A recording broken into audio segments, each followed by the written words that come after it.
साथियों नमस्कार, स्वागत है आप सभी का आपके अपने यूट्यूब प्लेटफॉर्म पर। एक वीडियो एमपी टेट को लेकर के मैंने किया था कल और ये बताया था कि एमपी टेट ने अनिवार्य बदलाव कर दिया है। अब केवल एकमात्र परीक्षा के आधार पर एमपी में शिक्षक की भर्ती होने वाली है।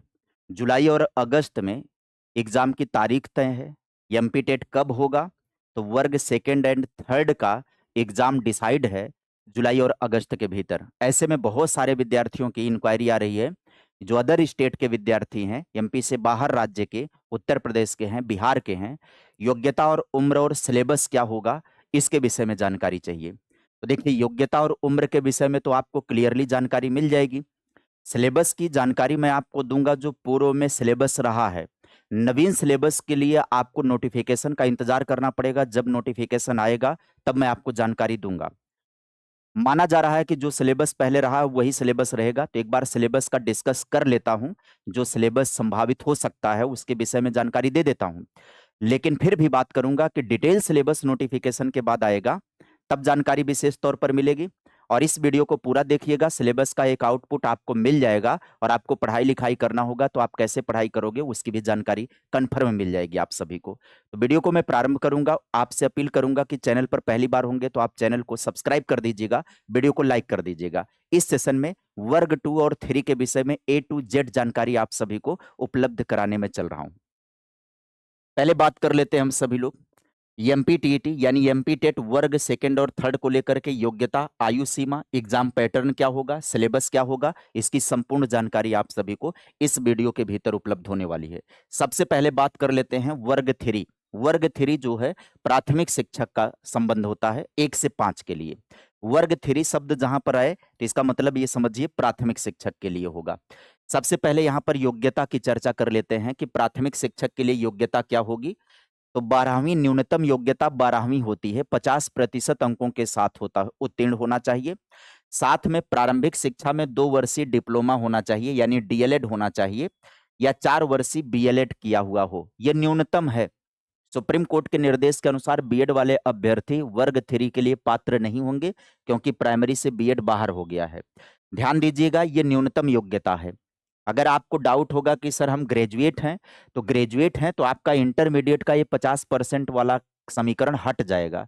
ग्रेजुएशन आपका 50% होना चाहिए, उसके बाद आपने डीएलएड कर रखा हो तो वो आप मान्य हो जाएंगे। आगे समझते हैं। आयु सीमा की बात करें तो न्यूनतम 21 वर्ष की आयु सीमा होगी। अधिकतम जो है अनारक्षित वर्ग के लिए 40 वर्ष होगा। अनारक्षित वर्ग, जनरल कैटेगरी और अन्य राज्य के जो भी कैंडिडेट होंगे उनके लिए अधिकतम आयु सीमा 40 वर्ष होगी। मध्य प्रदेश की महिलाओं, एससी, एसटी, ओबीसी और दिव्यांगों के लिए 45 वर्ष है। अतिथि शिक्षकों को आयु में अतिरिक्त छूट मिलती है। परीक्षा ऑनलाइन सीबीटी माध्यम से होती है। कुल समय 2.5 घंटे का होता है। नेगेटिव मार्किंग नहीं होती है, पात्रता परीक्षा में नहीं होती आमतौर पर। अब चूंकि पात्रता परीक्षा के आधार पर ही भर्ती होने जा रही है, तो अब नोटिफिकेशन के बाद तय होगा कि नेगेटिव मार्किंग होगी कि नहीं होगी। बात करें अगर हम प्राथमिक के अंदर यानी वर्ग 3 का जो पाठ्यक्रम है पात्रता परीक्षा का, वो पाठ्यक्रम क्या है? ध्यान रहे, पात्रता परीक्षा ही अब भर्ती परीक्षा होगी। पहले क्या होता था, इससे पहले जो वैकेंसी आई थी, पात्रता परीक्षा के बाद एक चयन परीक्षा का आयोजन किया गया था। लेकिन अब क्या है, पात्रता परीक्षा के आधार पर ही चयन कर लिया जाएगा, इसी के आधार पर मेरिट बना करके सिलेक्शन किया जाएगा। बस क्या होगा कि जब विज्ञापन आएगा भर्ती का तो उसमें आवेदन करना होगा। आवेदन में आपको अपना पात्रता परीक्षा का मार्क दर्ज करना होगा, उसके बाद मेरिट तैयार होगी। इसमें जो सिलेबस की बात करें तो बाल विकास और शिक्षा शास्त्र जो हैं वो 15 प्रश्न होंगे, कुल नंबर होंगे 23। इसमें 15 पेडागोजी के होते हैं और 15 कंटेंट। यहाँ पर भी पेडागोजी रहेगा, मतलब अध्यापन कला से रिलेटेड रहेगा। सब में सेम 15-15 का क्वेश्चन ऐसे बटा रहेगा, यानी कि pedagogy plus content, pedagogy plus content. तो ये वाली बात आप पहले तो समझ लीजिए, 15-15 में ये डिवाइड रहेगा। पेडागोजी पूछी जाती है। भाषा एक में हिंदी, अंग्रेजी, संस्कृत या उर्दू में से कोई एक चुनना है। और भाषा सेकंड में, भाषा एक में जो आपने चुन दिया है उसके अलावा, जैसे भाषा एक में हिंदी ले लिया, तो भाषा दो में आपको इससे हट करके या तो अंग्रेजी या संस्कृत का चयन करना होगा या उर्दू का चयन करना होगा। गणित अनिवार्य विषय के रूप में होता है, 15 क्वेश्चन कंटेंट के और 15 क्वेश्चन आपके पेडागोजी पूछी जाती है। पर्यावरण अध्ययन की बात करें तो 15 क्वेश्चन इसमें भी पेडागोजी के, 15 क्वेश्चन कंटेंट के पूछे जाएंगे। डिटेल सिलेबस क्या होगा ये एक और वीडियो में वर्ग 3 का अलग से जानकारी देंगे, वर्ग सेकंड का अलग से जानकारी देंगे, क्योंकि जब डिटेल हर पोर्शन का समझाएंगे तो वीडियो बहुत लंबी हो जाएगी। पता लगे 40, 45, 50 मिनट की वीडियो हो जाए तो आप क्लास करने के बराबर हो जाएगा। तो अभी सिलेबस के विषय में एक आउटलाइन समझ लीजिए। सिलेबस का जो मुख्य फोकस होता है वर्ग 3 स्तर में कक्षा 1 से 8 तक एनसीईआरटी या फिर एमपी बोर्ड के पाठ्यक्रम पर आधारित होता है। दूसरी बात करें प्रश्नों के कठिनाई के स्तर का तो 12वीं कक्षा तक का इसका कठिनाई स्तर होता है। बाल विकास में 6 वर्ष से 11 वर्ष के बच्चों को उनके मनोविज्ञान पर आधारित प्रश्न आते हैं। आगे समझिएगा एमपी टेट वर्ग सेकंड को समझ लीजिए, जो माध्यमिक शिक्षक होते हैं यानी कक्षा 6 से 8 तक के टीचर बनने के लिए। अब इनकी योग्यता क्या होगी? मिनिमम क्वालिफिकेशन संबंधित विषय में स्नातक होगा, उसके साथ साथ बीएड या डीएलएड होना चाहिए। देखो भाई डीएलएड वाले दोनों लेवल पर मान्य होते हैं, प्राइमरी में भी जूनियर में भी जाते हैं। एज जो होगा वर्ग 3 के समान ही होगा, न्यूनतम 21 होगा, अधिकतम 40। आगे समझिए एग्जाम का पैटर्न वर्ग 2 के लिए बात कर लें तो वर्ग 2 का जो प्रश्न पत्र है वो 2 भागों में बंटा होता है। भाग 1 अनिवार्य होता है और भाग 2 जो होता है वो मुख्य विषय का होता है, वो अपना मुख्य विषय चुना जाता है, 2.5 घंटे का समय है। भाग 1 की बात कर लेते हैं। भाग 1 में क्या रहेगा? सामान्य हिंदी के 8 प्रश्न, कुल अंक 8, सामान्य अंग्रेजी के 5 प्रश्न कुछ, और सामान्य ज्ञान, समसामयिक घटनाक्रम, तार्किक और अंक गणितीय योग्यता से 7 प्रश्न आएंगे, और पेडागोजी के 10 प्रश्न होंगे, 10 नंबर के होंगे। आगे समझिए भाग बा में जब आएंगे तो चूंकि ये 6 से 8 होता है तो इसमें सब्जेक्ट आ जाता है। अब सब्जेक्ट में कौन कौन से हैं? गणित है, विज्ञान है, संस्कृत है, सामाजिक विज्ञान, अंग्रेजी और हिंदी।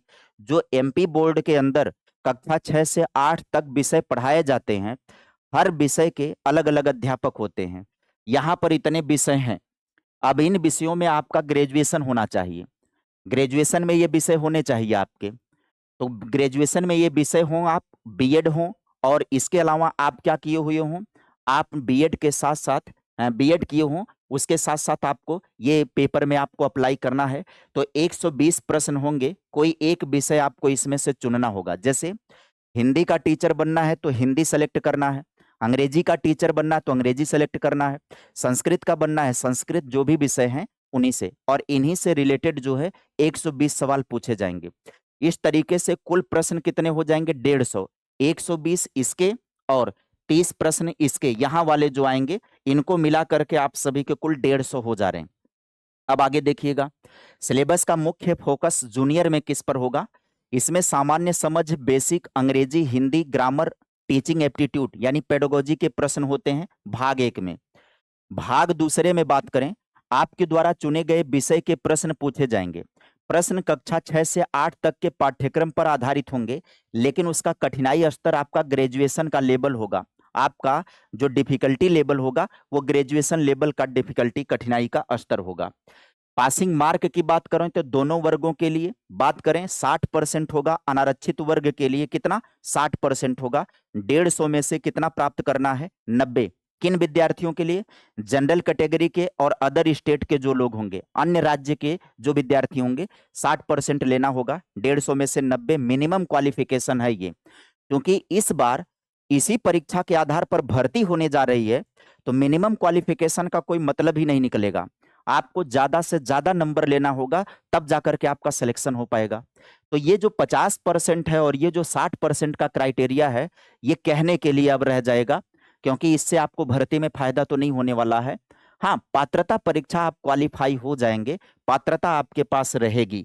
ये आपका टोटल हो गया एमपी टेट वर्ग सेकंड और वर्ग थर्ड का डिटेल आप सभी को जानकारी मैंने दे दिया, जिसमें योग्यता भी मैंने आपको समझा दिया, एज भी आपको समझा दिया।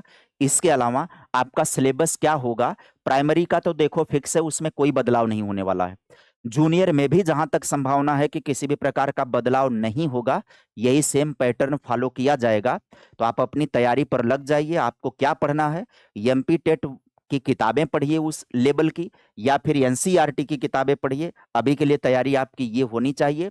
डिटेल सिलेबस मैं आपको अलग से समझाऊंगा, वर्ग सेकंड का अलग बना दूंगा, वर्ग थर्ड की वीडियो आपको अलग प्रदान कर दूंगा। जानकारी कैसी लगी आप कमेंट बॉक्स में जरूर लिखिएगा। वीडियो अच्छी लगी होगी तो लाइक कर दीजिएगा, चैनल पर पहली बार आए होंगे तो सब्सक्राइब कर दीजिएगा। और आपके दिमाग में क्या इंक्वायरी चल रही है और क्या जानना है, कमेंट बॉक्स में लिख दीजिएगा। मैं कमेंट का रिप्लाई नहीं दे पाता हूं, व्यस्तता के कारण रिप्लाई नहीं दे पाता हूं, तो बाद में जब देखता हूं तो उस पर आधारित वीडियो बना देता हूं, ताकि आपके सारे जो गुंजाइश हैं, समस्या हैं, वो सारी समस्याएं आपकी खत्म हो जाएं। एक और बात है, डीएलएड अपीयरिंग या बीएड अपीयरिंग वैकेंसी में भाग नहीं लेते हैं। किसी भी भर्ती प्रक्रिया में अपीयरिंग कैंडिडेट भाग नहीं लेते हैं। पात्रता परीक्षा में अपीयरिंग भाग ले लेगा। जैसे किसी को पात्रता परीक्षा ही क्वालिफाई करना है तो वो अपीयरिंग में डाल सकता है, लेकिन भर्ती की राह अगर आप देख रहे हैं तो आपका अपीयरिंग से कोई मतलब ही नहीं है। भर्ती के टाइम तक आपके पास योग्यता पूरी होनी चाहिए। तो उम्मीद करेंगे कि आपको सारी बातें समझ में आ गई होंगी, और इंक्वायरी के लिए आप कमेंट में लिख दीजिएगा, मैं उस पर वीडियो बना दूंगा। आज के लिए फिलहाल सेशन में बातें इतनी सी, मिलेंगे फिर किसी नई वीडियो के साथ। Bye bye, take care, thank you.